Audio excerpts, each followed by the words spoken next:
Hello everyone, and welcome back to Let's Play Europa Universalis IV with me, Alpha by Omega, Meiou Taxes 3.0 and Novgorod. So we're doing great, we are doing awesome. Don't mind the east, that is just going to be okay. Look at all this, not this, not this, and not this. We're doing great. But seriously though, we have expanded to the east recently, annexing parts of Uriankad, completely destroying Kalka and taking the only province of Sakha, which opened the options for us to colonize to the east, which we are going to do very, very soon.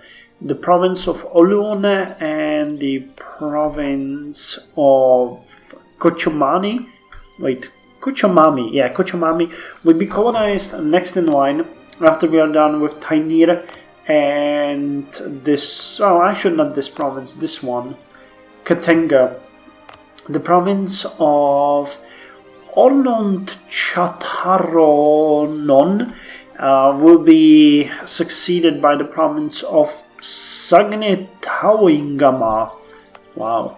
Yeah, we're probably going to get these two before we can get to this one, but yeah, it seems that they have already expanded to the north, so hopefully we'll be able to do something with that. And I still have no idea how Portugal got, or when they got my province. Well, actually it wasn't my province, it was the province of Kanatskaya Oblast, but we're getting it back sooner or later. I haven't really checked their technology. It's pretty damn nice, but I don't expect them to be much of an issue. They're allied with France, so that might be a slight problem, but as we can declare war on them and take England in it, which I know that we could have, I think it's gonna be okay. Poland will join us and we'll have a large-scale colonial war. The question is how much of these are Portuguese vassals. Definitely in Mexico, this one down here, and they have parts in the Philippines. So we need to prepare for that strategically. But we'll get that once we are done with them. I mean, it would be cool to see what their might is, but I don't expect much. Their armies are most likely fairly weak. Well, we'll have to see. Anyway, right now the goal for this Let's Play is we are going to stabilize the situation in the east, core all the provinces there. Actually, we can do that right now. We finished everything, yep. So let's do the next core. So Aral, Tefuzi and Barca are being colonized. And next is Onon. Okay, I missed that one being a bit more expensive than Barca, but okay, we're gonna get it anyway. All of these need to be cored anyway. The overextension is 6%. Are we bleeding on stability? We are, but nothing major. Nobles still hate us. That's okay. Their power is slightly increasing, but I'm fine with that. We'll need to support them. Okay. Vanden has been converted. That's good. Oh, okay. No more Christians in our territory. Well, I mean, no more Catholics. We're all Christians, but no more Catholics. So, let's go with Kuta. These are so fast. This is gonna be turned into Orthodox really fast. And you can see that it's spreading. Now we can get even the provinces that were very resistant to us. The only one that we can't get that's not the new province is Aral Tefuzi, which is probably that province we gained. It was the last of the Kazakh horde. Oh yeah, it is this one. So that one will take some time. But, you know, we'll deal with that when that bridge comes to be even seen. Because all of this need to be converted first. So, no need to support the nobles or do anything there even though I'd like to increase the relations with them, but not right now. We're bleeding out a bit of money, which can be dealt with if I lower the maintenance. And yeah, I'm just gonna wait it out as usual and see what's gonna happen around the world. So, see you after the skip. Oh, hold on. We can get the stock exchange. Let's do that. Stock exchange, level 42 diplomatic technology. Some investors in joint stock companies saw a need to sell their shares to raise money, while others wanted to spend their money to invest in them. As the number of joint stock companies rose, key cities such as London and Amsterdam began establishing places where people could meet to trade stocks. These early exchanges were casual places, often coffee houses popular with merchants that would post the price of commodities and shares on signs. So naval force limit modifier increased, trade efficiency increased, and settler growth increased. Yeah, we need to increase our land force limit. It would probably be best to increase our investment in manpower, but we can't really afford doing much. It's gonna be rough.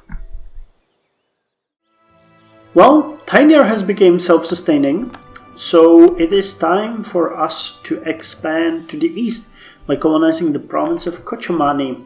For that I'll need the colonist though from Katinga, so let's recall him and send him here. Awesome, we are moving according to plan. I improved my economic situation a bit by disbanding the 2 units that I raised in Europe, and I'm slightly moving up the manpower maintenance in hopes that the land force limit is going to increase. But I'm seriously concerning maybe disbanding 1 or 2 armies to improve the situation altogether. I don't really know where exactly I should save the money. I don't know, all my fleets are working, right? Yeah, these are just the transport fleets. If we get more navies, we could. I know that we are fighting with Turks here, yeah. Okay, I'll need to build more ships. It's December 1729, and the unrest in the east is reaching ridiculous proportions. We're getting almost 40 in Karenga, over 31 in Nerchu, and 3 other provinces have over 25. That's really high, honestly. It was over 40 a few minutes ago, but I guess the separatism has dropped a bit. On the other hand, the conversion project is going very well. As you can see, we are making quite a lot of progress. I can't really say I'm surprised by that when the numbers are so high. It's so easy. We're also doing fairly good on the coring project.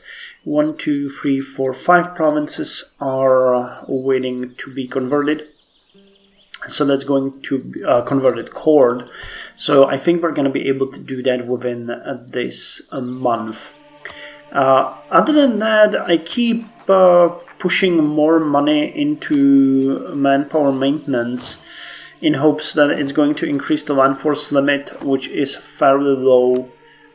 I'm not entirely sure how the land force limit is actually calculated. I think some of the issues that I have raised, or some of the part of what I'm missing here is that I am on purpose hurting the greater nobles, and they can't really help me as much as they did in the beginning. So that's probably why I'm having a problem here. Now we're getting quite a lot from some of our states and estates, which is kind of interesting. But what I think I might want to look a bit more into would be probably formalizing. Now this would lower the base empower church hierarchy and force peasants tithing. Is there anything that I could do? Encourage noble service. The nobility contributes to society solely in the form of service. Mining the core. Base manpower from nobles. Noble investment in feudal levies. Permit.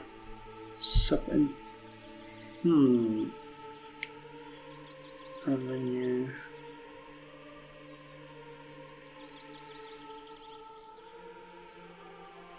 I'm not entirely sure which one of these.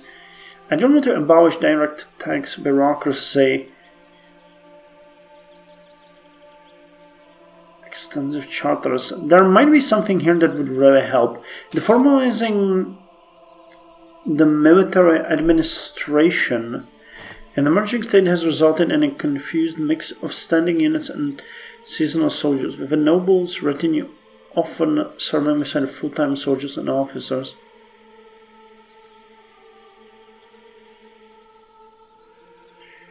Enables volunteers. I'm not sure which one would help. We need to increase our limit, so that's a bit of an issue. Anyway, we're starting to make a bit more money, that's good, even though that we are so high. But our land enforcement has actually dropped. I don't know how this works. I haven't really invested in the ships yet because we are getting more... Cool, the naval materials are done now. Remember when we started those ship industries in our big city centers? I think that's working fine now, yeah. It seems to be. Nizhny Novgorod, where's the industry? Yeah, I think it's good. So we converted the heretics of Irkutsk now. Good. So who's next? This is a bit of a sore thumb. How would that... 9.4. Okay, you're next. What about... This is Cat, right? Yeah, Cat is next on the menu together with Or. Or has been a sore thumb for a while, but yeah. Okay, so these two will come next. Then you. And then I believe we might start going, with the Sunni provinces. Okay, so these two will be removed, this one and then the Sunni. What about you, Ilim and Kirenga? Ilim is being... Oh, we can do Kirenga, of course, yeah, but Ilim is being converted right now, so yeah, that is decent. I like that. And let's keep pushing the military slightly higher. When I can put it up to max, I think I'm gonna start... Actually, you know what? We need this, and we don't have any major investments here. So let's put it at max and start drilling my troops. I don't have generals though. Okay, so we need a ruler to do that. And we're also almost at level 42. Okay, so we can rule you because you are in... Okay, First Republican Army, you're gonna be here. Could I maybe get... Conquista? Oh no, they cost military as well. I was hoping that they might cost depot power. But anyway, I'm gonna let the firelocks finish. That's gonna take about a year, and I'm gonna start getting more generals for my troops because we want to drill our army up. We have been neglecting that for a while now. Well, it's January 1741, and we are now coring all of the provinces that we have gained. The unrest is not better. Well, it probably is, but only slightly. First uprisings will come very soon. The Caucasus Protests are jumping up by 5% almost every month, so we will see them raise probably in February or March, maybe even sooner. Kazakhstan Protests are also, on an upward trend, but there's going to be only 6,000 of them. Imagine that. Where are the times where 30,000 of them raised within 1 year? or basically yearly. Right now it's just like 60,000. That is pitiful, honestly. What have gone into you, poor Kazakhs? No, but seriously, I'm happy they're leaving me alone. As far as conversions go, we are doing great, as was announced several times. Kongorai is going to be converted next. We're also working on ore, and I'm gonna send you to convert Ket next, which will be the last one in this territory.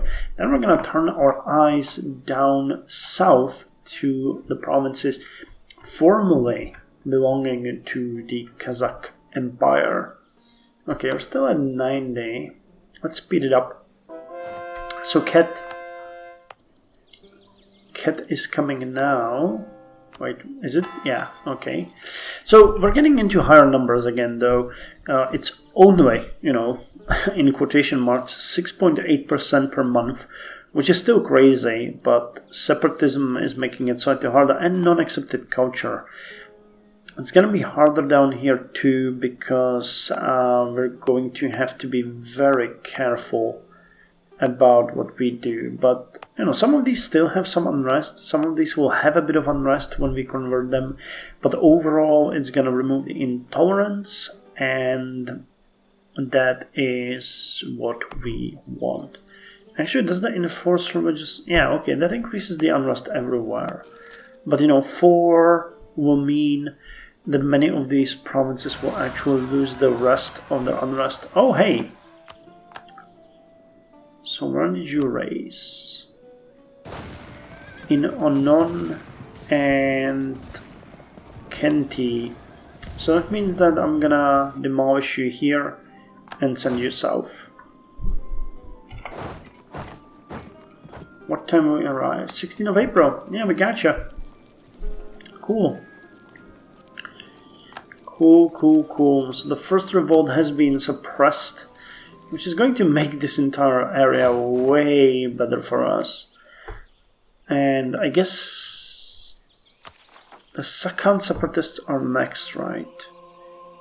No, they're in Kerenga, so you guys are Barkut. Yeah, Barka, Udinskoye, Nerchu.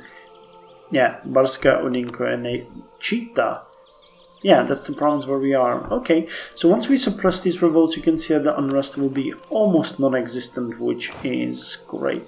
Now, I don't personally think that unrest is... I don't think it's affecting the coring process at all. Wait, let's see. Oh no, like right advisor has that. It's gonna take a hit to, or give a hit to our stability again. 1749, and here it's... Yeah, it doesn't. Okay. It doesn't affect anything. So let's see, who can we hire? You! Oh, you're 44. You're 46. Okay, we don't really have much of a choice here. No, it doesn't seem like it hit our stability that badly. I'm waiting on the money a bit, but yeah, we're very close to fireworks. September. Yep, next month. Not even September, just August. And then we can look into the generals. You're on drilling, which is good. Maybe we're gonna get some extra. Oh, actually, you're not bad. Fire 3, shock 2, maneuver 1. Bit could be... It should be better slightly, but it's not bad at all. Okay, come on, bro. I want the fireworks. It's gonna give us a new cannon to play with. So, fireworks. Standardized flintlocks, known as firelocks or brown besses, began to replace earlier muskets. Muzzle-loaded smoothbore muskets, firelocks were reliable, cheap to manufacture, and easy to repair. The perfect infantryman's weapon, they would dominate the armies of Europe for a century. Infantry fire plus 0.1, cavalry fire plus 0.1, and artillery fire plus 0.5. And we get the Kohon Mortars. So let's get those. Okay, 1 extra offensive and defensive fire, and 1 extra offensive morale. Mortars are cannons that fire their shot high into the air in order to land on the enemy. Although they were first used at the siege of Constantinople, mortars were so large and heavy that they saw little use until Baron Meiou van Cohorn invented a mobile version at the siege of Grave. Since they fired upwards, they could be used even in broken and hilly terrain, such as Scottish Highlands, which gave them a permanent place in the British Army. Awesome. That is great. So what does the next tech give?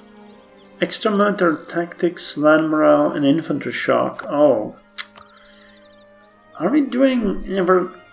We're catching up, it seems. What's dragging us down is the administrative technology, but diplomatic and military 42 and 42 compared to Spain and Portugal 44, 44, 44, Turks at 44. We're behind. We are behind, but we are getting better.